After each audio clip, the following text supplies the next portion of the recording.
How to recover your Shopee account PC. Hello everyone. In this video, I will show you how to recover your Shopee account on PC. Open your web browser and search for shopee.co.id. Now, click on the Login button.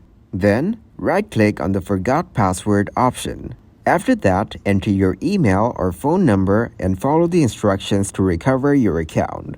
If you don't have access to the email or phone number associated with your Shopee account, you may need to contact Shopee's customer support for further assistance.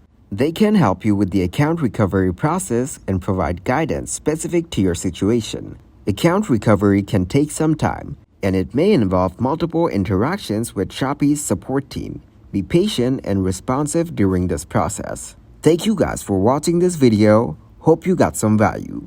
Make sure to like the video and subscribe to the channel to get notified for new videos. See you in the next one.